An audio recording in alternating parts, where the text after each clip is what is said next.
since we got out of the time of COVID, the big pandemic, everybody, myself included, is a little more in tune with themselves in just completely kind of psyching yourself out if you have the sniffles or allergies or something and thinking that you got the Rona.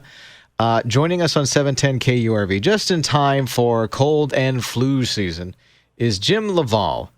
He is a clinical pharmacist. He's an author for Cracking the Metabolic Code, and he's our guest right now.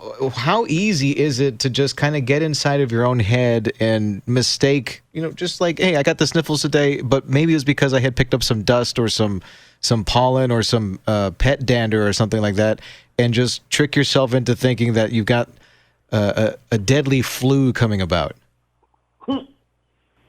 Well, I think people are super sensitive, right? I mean, everybody knew somebody that had serious consequences, passed away, or maybe even like the long haulers now where women are noticing that their hair is falling out or that their brain fog continues 6 months after. So I think everybody's kind of hypersensitized. Cold and flu season's here, and people are going to get sniffles and they're going to get a flu bug, and it's not always, COVID, we're COVID variants. And in the end, the thing that, for the last 38 years, for me anyway, of, writing books and teaching at, colleges and also going around teaching docs, it's more important that we start figuring out what can we do about staying healthy instead of, oh my God, what's the best medication after I get sick, right?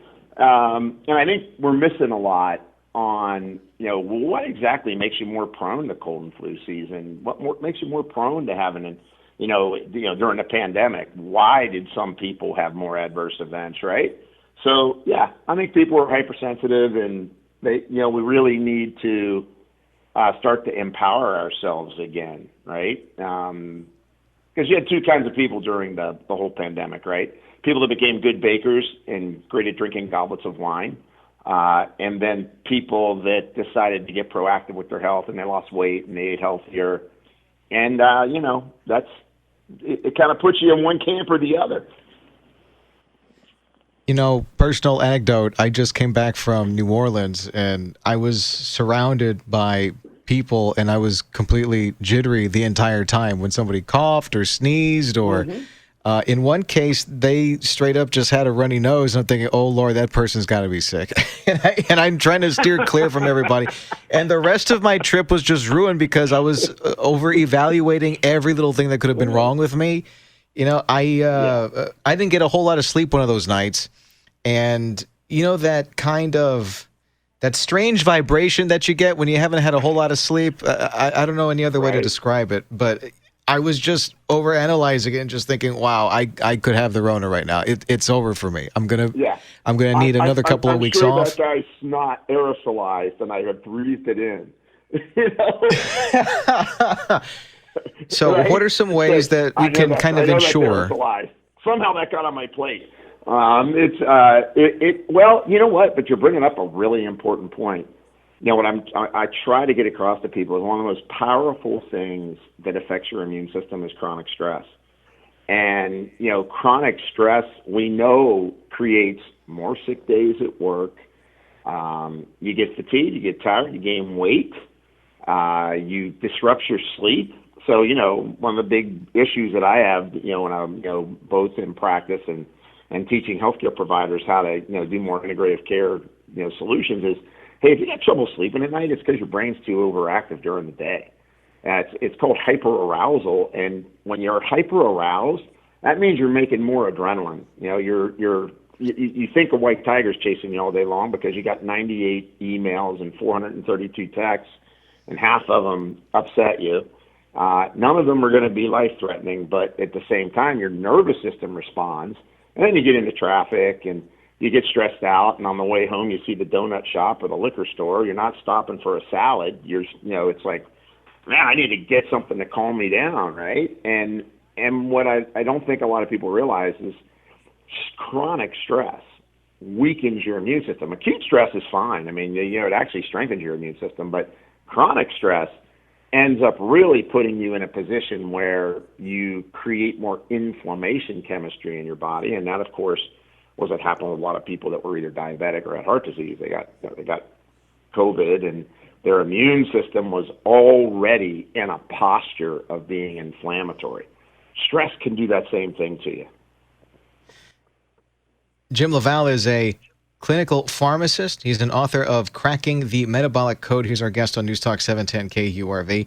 You know, when the Rona started and we were all quarantined, I bought a set of heavy resistance bands and a bar to go with it, a little standing plate. It's real neat. And I lost like about 50 pounds. Good for Excuse you. me?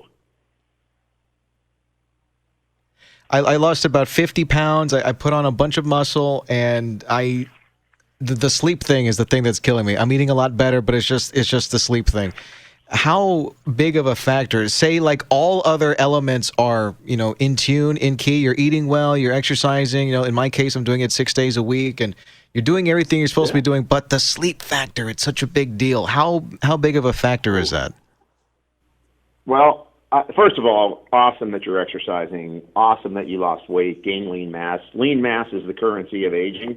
The more muscle you got, the better off you're going to be as you age. And when you lose fat mass, fat releases inflammatory compounds into your body that controls everything from how your blood sugar is going to work, to how your blood pressure is going to be, to how your thinking is going to occur as you're aging, right? So you're doing a lot of good things, but I got to tell you, one of the big, like number one longevity secrets is you got to get a good night's sleep.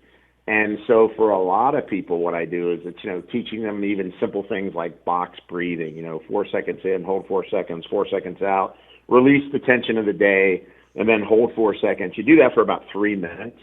And then at the end of it, you just figure out something you're grateful for. You try to do that 3 minutes a couple times a day. It's kind of interesting that, you know, that breath work like that actually helps to release tension. And because when you're not sleeping, it's because your brain is too used to making the stress hormone cortisol, and you're making too much of it going into the night, and then your brain doesn't get the message because the cortisol doesn't drop to release melatonin. And melatonin actually resets your metabolism for the next day, and it also helps you to go into a deep sleep so that your brain gets restored, right? You have to kind of clean up all the effects of the daytime in the night. That's how your body works. It works like, hey, I got to work hard all day long, and then at night I got to prepare. So when you're not sleeping good, you don't get that good prepare cycle happening. So it's pretty important, you know. So, but I mean, hey, I'll say you're on a journey and you're already succeeding in quite a few things already.